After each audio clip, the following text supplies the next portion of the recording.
OnePlus is back with a new flagship killer. I'm talking about the Nord 5. A lot has changed this year, so is this still a competitive option worth getting?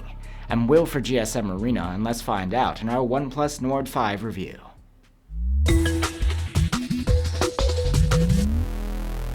The OnePlus Nord 5 is a feature-packed upper mid-ranger going for around $500, and there's actually no shortage of those this year. However, it appears to stand out from the rest, boasting a powerful chipset, a large 144Hz display, and a high-resolution selfie camera. The design of the Nord 5 is significantly different from last year. It's a larger phone, built around a bigger screen. And instead of an all-metal build, this time the phone has a plastic back and frame. Still, the phone looks stylish, and with its frosted finish, feels soft to the touch. Instead of an alert slider, OnePlus has switched to a key, called the Plus key. You can still use it to put the phone on silent.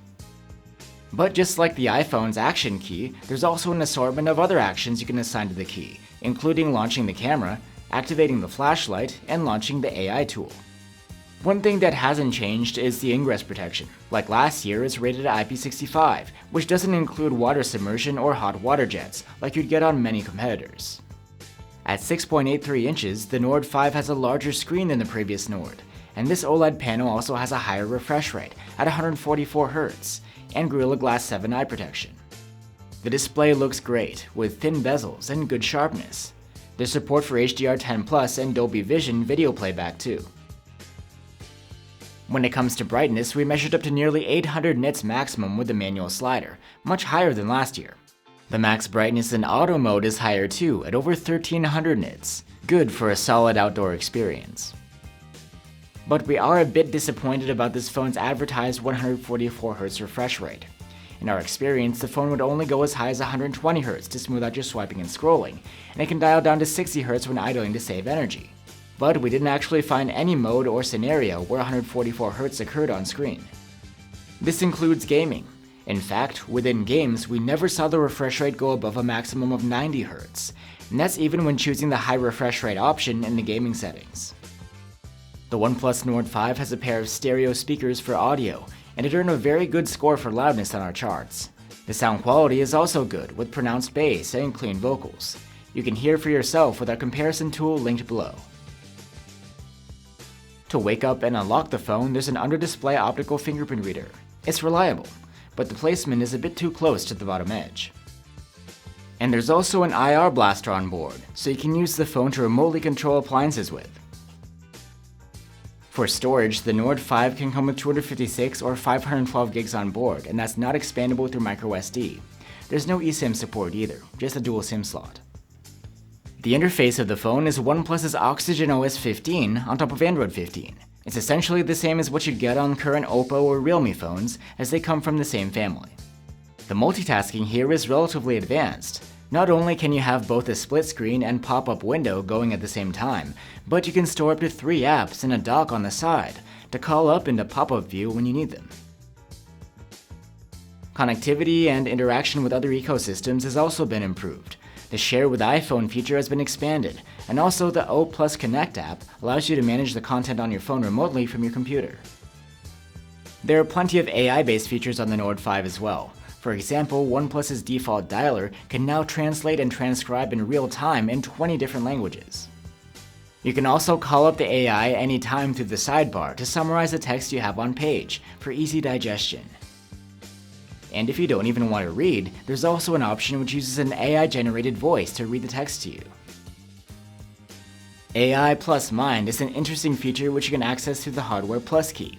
It takes a screenshot and analyzes the content on screen to give you context-specific options based on it. For example, you can snap the page of an event, and the AI Mind is able to add the date to your calendar. Previous AI Mind screenshots are stored within the Mind space, so you can browse through and refer to them later.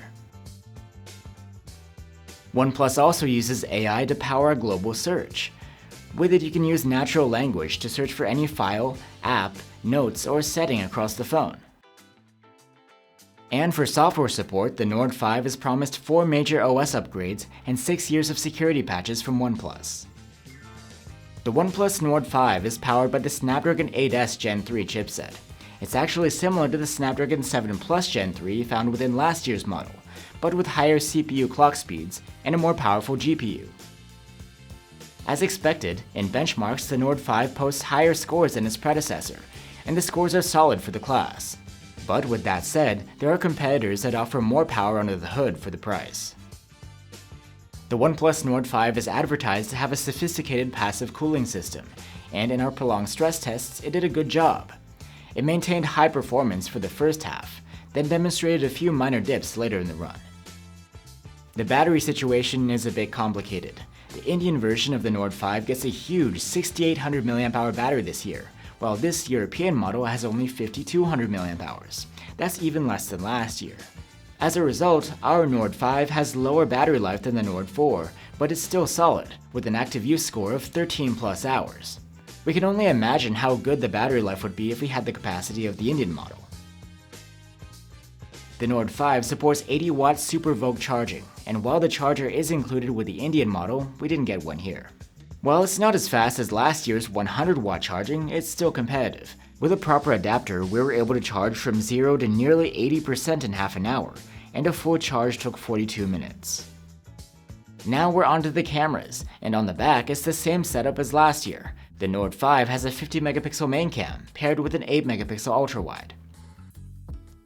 However, the selfie camera has gotten an upgrade. It's now 50 megapixels, and it has autofocus. So let's start off with this camera. Selfies are spectacular. They're clean, sharp, and detailed with a wide dynamic range, and the subject's face is always well exposed with great skin tones. Colors are accurate, and the autofocus is appreciated too. Moving on to the main camera. Despite having the same hardware as last year, the Nord 5 shows improvements over the previous model thanks to better processing. Photos come out more detailed, with lively, saturated colors. Dynamic range is wide too. That said, the camera is not terribly sharp, speaking in absolute terms. We are happy with how shots of people turn out. They again have plenty of detail and a wide dynamic range, in both the standard photo mode and the dedicated portrait mode. 2x digitally zoomed photos come out better than last year as well. They're pretty nice. The low light photos from the main camera are solid. They look clean and detailed, even in the shadows. Colors are natural looking, and white balance is accurate. Just like in daylight, the photos are not super sharp. It's almost like a tiny level of blurring has been applied, uniformly across the whole frame. When it comes to the ultra-wide cam, the quality isn't great. While they do stand out with their punchy colors, the photos are rather soft and lacking in detail, with limited dynamic range. And at night, the ultrawide produces soft images, as expected. At least the noise is removed, and the good HDR effect makes up for the limited dynamic range. The Nord 5 can record videos in up to 4K at 60 FPS with the main and selfie cameras, and 1080p with the ultrawide camera. However, there's an issue with the current software, and 1080p video in general was unplayable outside of the phone, so we'll only look at the main cam now. The 4K videos out of that camera are excellent, with plenty of detail and sharpness, and wide dynamic range. The quality is great at night too. We are impressed by how clean this footage is. The electronic stabilization for 4K videos could be better though. There's some leftover jitters here. So that's the OnePlus Nord 5. Compared to last year, you get a hardware key for shortcuts, some cool new AI features, a better chipset, and nicer quality from the main and selfie cameras. But at the same time, OnePlus has switched to a plastic build this time around. The charging isn't blazing fast like it was last year, and if you don't live in India, the battery life has gone down a little bit. In the end, the Nord 5 does have a lot to offer, but so does the competition, and at this price, there are alternatives that can offer even more bang for your buck. Thanks for watching, guys. Some other feature-packed mid-rangers at this price include the Poco F7 and the Motorola Edge 60 Pro. Let us know what you think, and I'll see you on the next one.